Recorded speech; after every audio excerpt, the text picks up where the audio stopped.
Nature is really everything that's living in the world. Plants, animals, people. It's the interaction of all those things. It's also the things that aren't living, water and air. So nature is really everything we see and even what we don't see. You go to the beach, you see the sand, you might see some crabs running around, going into holes, you might see some birds, you see the ocean, it's really vast, but you don't usually see what's under the ocean. Maybe if you're somewhere tropical with really clear water, okay. But normally you can't see what's going on under there. And so in a lot of my research, I would go diving underwater. It's amazing the world that is living under there that you just don't see from the surface. So now when I go outside in nature, I think about the nature I can see, but also the nature I can't see, the microbes in the soil, all of it's working together to create the world we live in.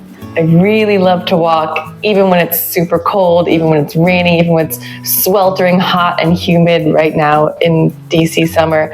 I love to be outside. Whenever I have to go somewhere, I figure out a way to get there that I can walk as much as possible. So really, I sort of incorporate being in nature into my daily routine.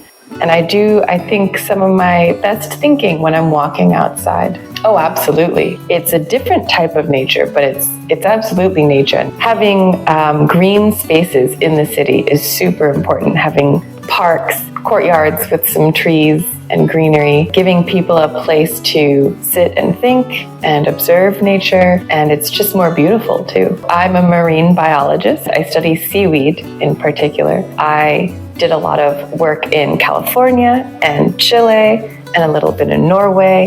And then as a postdoc, a bit of work in South Africa, scuba diving to collect samples or do an experiment, or I might be meeting with researchers or talking with fishermen and kelp harvesters. My work really involved being in nature, up close, observing it, learning it, understanding it. Really, I just thought, how do I want to spend my time? I want to be outside. Sort of built a research project around that idea that required me to get outside and look at the seaweed, get in the water, and talk to people as well. I was super lucky to grow up in suburban Maryland. The back of the house kind of backed up to partial forest. I remember one summer in particular when I was 10 years old was the first time I experienced the 17 years cicadas.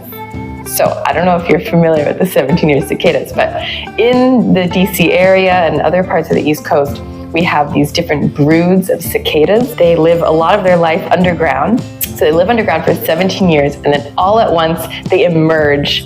And all summer long, you just hear buzzing, crickety, whirring sound of cicadas like all summer long. You step outside immediately, 10 of them are like on you. It was so cool.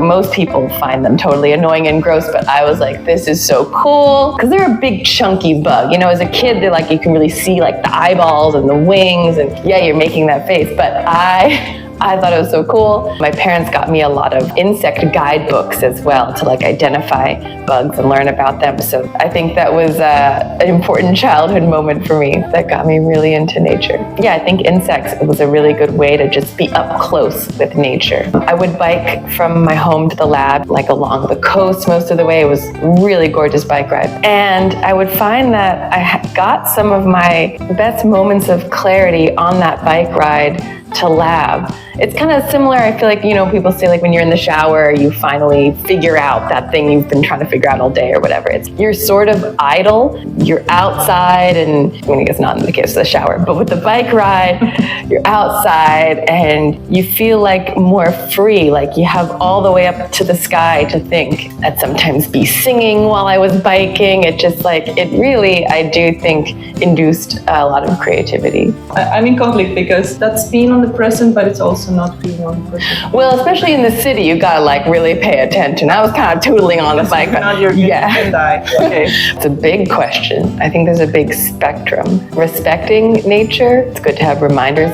don't litter, chuck stuff in the river, tear branches off of trees. At a bare minimum, leave it as you found it. Walk or bike or take a bus instead of driving. Reduce the amount of trash you're creating. Can you eat eat less meat, eat more vegetables, just, respecting the nature you see and the nature you don't see. That's pretty hard. The idea of the ocean has always kind of been tied with family for me too. I think the idea that nature can be tied so closely to these memories that we love, like right when fall starts and you can like smell the leaves in the air, that crisp autumn wind, it always takes me back to childhood, jumping in a leaf pile as a kid, the beach trips with my family, that sea air, the smell of seaweed. Maybe that's why I wanted to study seaweed.